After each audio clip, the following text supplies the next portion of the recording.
Paz, irmãs. Primeiro nós vamos entender um pouquinho o contexto em que o povo hebreu estava vivendo no Egito. E vou contar brevemente sobre José e depois eu vou fazer outra devocional contando a história dele. Após o falecimento de José, filho de Jacó, e seus irmãos e de toda aquela geração, seu povo se multiplicou e se fortaleceu. Então chegou ao trono um novo rei, um novo faraó, que não conhecia José e sua história, e passou a perseguir e escravizar o povo hebreu. Eu deixei essa linha do tempo com a ordem de cada praga e agora nós vamos ver cada uma individualmente. Deus escolhe Moisés. Deus levanta Moisés para libertar seu povo da escravidão. Eu sou o Senhor e vos tirarei de debaixo das cargas dos egípcios, e vos livrarei da servidão, e vos resgatarei com um braço estendido e com grande juízo. Moisés vai ao encontro de Faraó, como o Senhor ordenou, para requerer a libertação de seu povo. Porém, Faraó nega-se a libertá-los. Como Faraó se nega a libertar o povo hebreu, Deus anuncia através de Moisés e Arão uma sequência de pragas que viria sobre o Egito, caso ele se recusasse a libertá-lo. Nós vamos acompanhar agora a sequência dessas pragas. A primeira praga: as águas do rio Nilo se transformaram em sangue. Moisés então bateu com o cajado nas águas do Nilo, como havia dito o Senhor, e as águas se transformaram em sangue. Porém, os magos do Egito também fizeram o mesmo com seus encantamentos, de maneira que o coração de Faraó se endureceu. Então veio a segunda praga, a praga das rãs. Moisés estendeu a mão com a vara sobre as correntes dos rios e sobre os tanques, e o Senhor fez subir rãs sobre toda a terra do Egito. As rãs subiram à casa de Faraó, em seu dormitório e sobre a casa de seus servos. Ele prometeu libertar o povo, mas depois continuou de coração endurecido. Como o coração de Faraó continuava endurecido, Moisés anunciou mais uma praga, e piolhos infestaram a terra do Egito. Arão estendeu a vara e feriu o pó da terra, para que se tornassem piolhos por toda a terra do Egito. Os piolhos infestaram todos os homens e o gado do povo egípcio, porém Faraó continuou com seu coração endurecido. E veio então a quarta praga. Enxame de moscas infestaram toda a terra. Moisés vai ao encontro de Faraó mais uma vez, avisa sobre a próxima praga, mas é ignorado.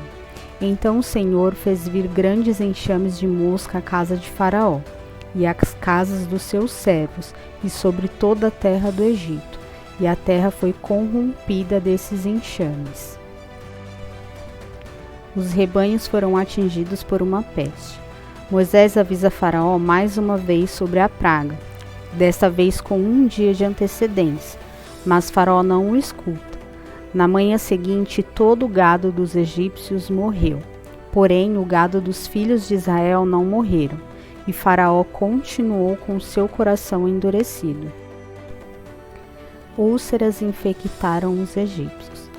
Obedecendo ordens de Deus, Moisés e Arão tomaram cinzas do forno e puseram-se diante de Faraó.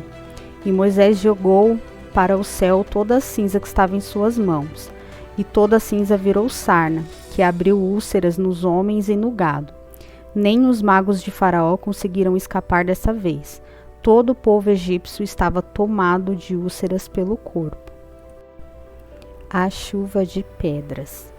Moisés estendeu seu cajado para o céu, e o Senhor fez cair trovões e uma chuva de pedras com fogo, como nunca antes houve em toda a terra do Egito.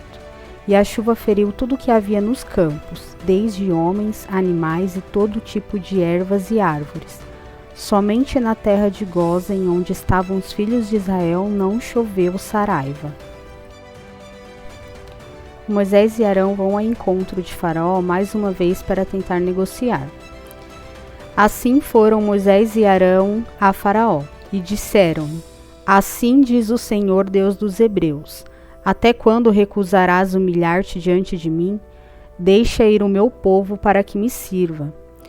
Porque se ainda recusares deixarem o meu povo, eis que trarei amanhã gafanhotos aos teus termos. Como haviam anunciado a Faraó, um enxame de gafanhotos infestou toda a terra. Então Moisés estendeu sua mão sobre a terra do Egito, para que os gafanhotos viessem sobre ela. E o Senhor trouxe sobre a terra um vento oriental naquele dia e por toda aquela noite, e pela manhã a terra estava coberta de gafanhotos. Esses comeram toda a erva e todos os frutos que sobraram da chuva de pedras. Faraó então pede uma trégua. Agora, pois, peço-vos que perdoeis o meu pecado somente desta vez, e que oreis ao Senhor vosso Deus, que tire de mim somente esta morte. E saiu da presença de Faraó e orou ao Senhor. Então o Senhor trouxe um vento ocidental fortíssimo, o qual levantou os gafanhotos e os lançou no Mar Vermelho. Não ficou um só gafanhoto em todos os termos do Egito. Apesar do pedido de trégua de Faraó, ele não libertou o povo. Moisés então estendeu a sua mão para o céu, e houve trevas espessas em toda a terra do Egito por 3 dias. Ninguém pôde se ver ou fazer qualquer coisa durante esses 3 dias, mas todos os filhos de Israel tinham luz em suas casas. Faraó tenta negociar, mas não aceita os termos de Moisés, e esse foi o último encontro dos dois antes da última praga. Aqui é importante mencionar a instituição da primeira Páscoa. E se você quiser saber um pouquinho mais, eu vou deixar um link de um vídeo sobre a Páscoa no final desse vídeo. Antes de lançar a última praga, Deus deu instruções a Moisés para a primeira Páscoa.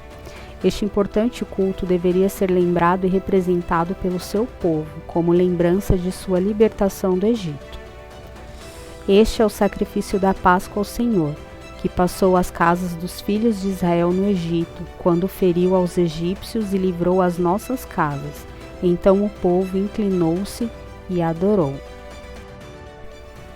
Chegamos à última praga, e a mais triste de todas elas.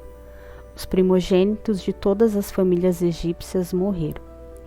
E aconteceu, à meia-noite, que o Senhor feriu todos os primogênitos da terra do Egito, desde o primogênito de Faraó, que se assentava no trono, ao que estava em cárcere, incluindo dos animais.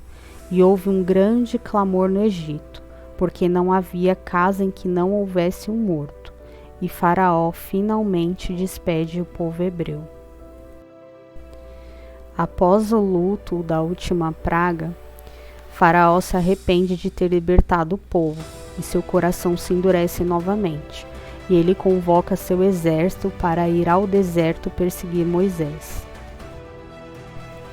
E no ápice dessa perseguição, acontece um dos momentos mais marcantes da Bíblia, quando Moisés abre o mar ao meio. Moisés estendeu sua mão sobre o mar, e o Senhor fez o mar partir ao meio com um forte vento, e todos os filhos de Israel puderam atravessar pelo meio do mar seco, e as águas formaram 2 muros, um à direita e o outro à esquerda do povo. Os egípcios seguiram o povo, mas Deus ordenou que Moisés estendesse a mão sobre o mar novamente, e o mar retornou ao seu lugar, e todos os egípcios foram levados pelas águas. Moisés então agradece ao Senhor, e agora nós vamos ler um trecho da canção que ele fez. Cantarei ao Senhor porque gloriosamente triunfou, lançou no mar o cavalo e o seu cavaleiro. O Senhor é a minha força e o meu cântico. Ele me foi por salvação, este é o meu Deus, portanto lhe farei uma habitação. Ele é o Deus de meu pai, por isso o exaltarei. O Senhor é homem de guerra, o Senhor é o seu nome. E se você gostou dessa devocional, se ela te edificou de alguma forma, deixe o seu joinha e compartilhe com um amigo. Que Deus abençoe seu dia.